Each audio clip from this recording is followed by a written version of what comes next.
Hi, I'm Ray from Little and camped out here at Quartzsite doing some boondocking, getting ready to attend the big RV show, and I thought I'd do a little video and give you some tips that I figured out over the course of my RV in the last few years. These are just kind of neat, handy little tips that are good to know, so let's go in and show you a few of them. RV shower. What we do in the RV shower is after we have a shower, we have one of these chamois or ShamWow type cloths hanging in here, and when we finish we'll just give everything a quick wipe down. These cloths, they'll suck up lots of water right away, and that helps keep our shower from forming any mildew. Also gets rid of any of the hard water. And then these are easy to wring out, and in the desert they'll dry right away. But you can easily throw them in the washing machine and they're good as new. A little toilet tip for you. You see on the RV toilet the black gasket there that seals the water in. Well, if that starts to get kind of hardened or dirty or dried out, you'll lose the seal and the water will leak out, and then the smell can get back into your camper because it's that little bit of water that's keeping the smell down in the black tank where it belongs.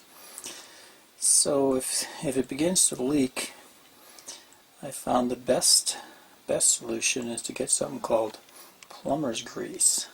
It comes in a little container like this. It's usually only around $4 or $5 and it'll last a long time. You just spread it all around that gasket and it'll form a nice seal again. If you can't find any of that, I found that something called Vaseline lip therapy will actually do the trick for you as well. The RV oven, if you want to get a little more even heat out of it so you don't burn the bottom of dishes and stuff like that, get yourself a pizza stone, like a ceramic pizza stone, and lay it in the bottom, and then underneath the flame will heat up underneath the stone, and the stone will give you a nice even heating for your food.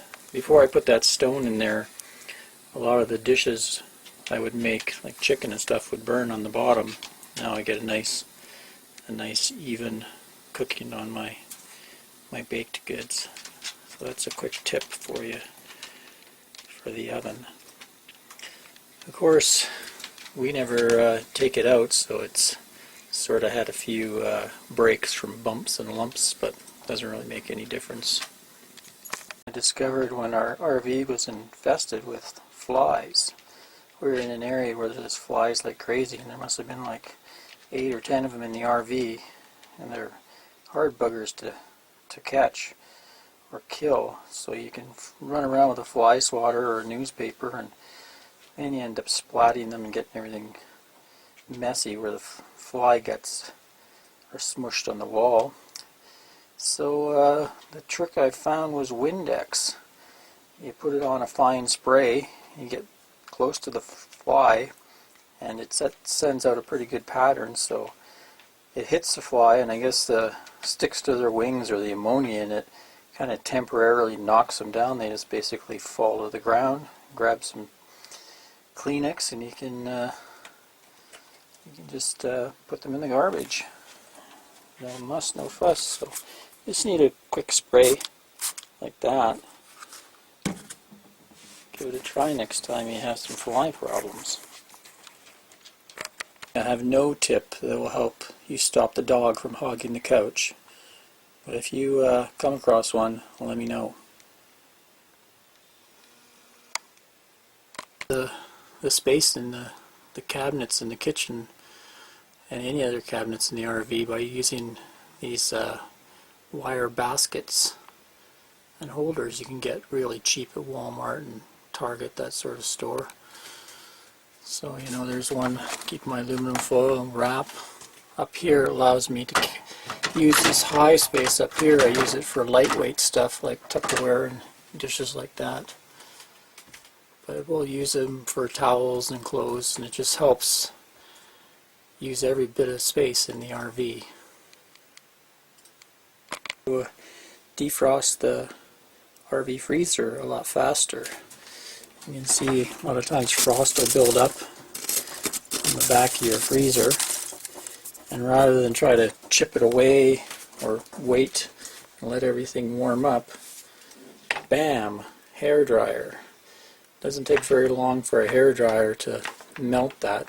Just keep it moving around and pretty soon it'll all be gone. That also will work out if your fins get frozen.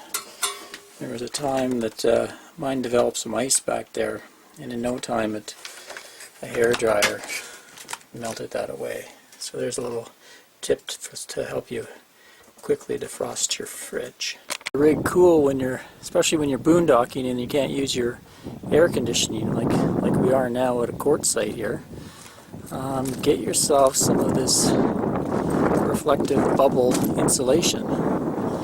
Go inside and show you what it looks like. Right now the sun's beating in on our large back window, so I placed it inside there. And that blocks, it must block about 80-90% of the heat coming through there. Easy to put in. I just cut it to the right size. Basically it just fits in there. I can pull it in, pull it out. We have other ones cut for the other windows. So yeah, that really makes a big difference. And it works the opposite. If it's cold, it'll keep the heat in.